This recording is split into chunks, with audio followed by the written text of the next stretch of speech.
చేస్తున్నారు దాని గురించి అంటే స్క్రిప్ట్ ఎవరు చదివినా శిక్ష అయితే అతనికే కదా పడుతుంది. సజ్జలపైన ఏమైనా యాక్షన్ తీసుకునే అవకాశం అనుభవించే రాజు ఆయనే కదా, అది వేరే కదా. అది ఎవడేదైనా ఏదైనా చదవచ్చు, అనుభవించే రాజు ఆయనే కదా అవుతున్నాడు. కావాలనే కొంతమంది టార్గెట్ చేసి కేసులు పెడతారు.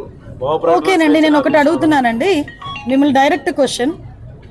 పోసాని మాటల్ని టాలరేట్ చేసి అయ్యో పాపం అనుకునే ఒక్క మనిషిని తీసుకురండి, మేము ఆలోచిస్తాం ఒకసారి మాట్లాడడానికి. పోసాని మాటలు ఇష్టానుసారంగా మాట్లాడిన తర్వాత సభ్య సమాజం తలదించుకునే విధంగా సాధారణంగా అనకూడదు కానీ ఇల్లిటరేట్స్ కూడా అలాంటి మాటలు మాట్లాడుకోరు. సో అవతల వాళ్ళకి మనోభావాలు దెబ్బతిన్నాయి, వాళ్ళ ఆత్మగౌరవాలు దెబ్బతిన్నాయి. పోలీస్ కేసు పెట్టారు, యాజ్ పర్ లా మేము వెళ్ళాం. ఇందులోని టార్గెటెడ్ ఏముంది? వాళ్ళు ఏం మాట్లాడలేదా? వాళ్ళు అటువంటి కామెంట్స్ చేయలేదా?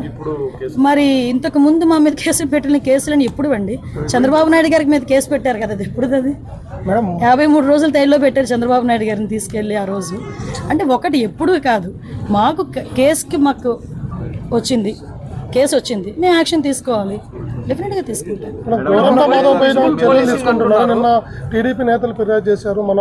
అదేనండి, మేము కూడా అంటే విషయం ఏంటంటే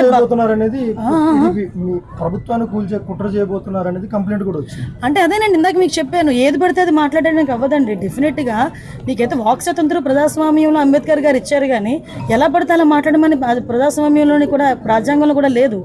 అంటే అవతల వాళ్ళని రెచ్చగొట్టే విధంగా మాట్లాడడం కానీ, ప్రభుత్వాలని రెచ్చగొట్టే విధంగా మాట్లాడడం కానీ, ప్రజలను రెచ్చగొట్టే విధంగా మాట్లాడే పరిస్థితులు ఉంటే కనుక కంపల్సరీ చట్టపరమైన చర్యలు తీసుకుంటాం. మాధవ్ ఇంకా ఎవరెవరి పేర్లు ఉన్నాయి? రెడ్ బుక్ పరంగా మేము వెళ్ళాలి అనుకుంటే ఈరోజు వైఎస్ఆర్సీపీ నాయకులు ఎవరు రోడ్ల మీద తిరగరండి. దయచేసి మీరు కూడా అర్థం చేసుకోవాలి. మేము యాజ్ పర్ లా వెళ్తున్నాము, యాజ్ పర్ వాళ్ళు ఎవరైనా కంప్లైంట్ ఇస్తే కంప్లైంట్ బేస్ చేసుకొని వెళ్తున్నాము. పోసాని గారి మీద సుమారుగా 17 కేసులు, దగ్గర 17 కేసులు రాష్ట్రం మొత్తం మీద 17 కేసులు ఫైల్ అయి ఉన్నాయి. వంశీ మీద ఎన్ని కేసులు ఫైల్ అయి ఉన్నాయి మీకు తెలుసు. ఈ రోజుకి కూడా ఏ కేసులు ఫైల్ అయినాయో మీకు తెలుసు.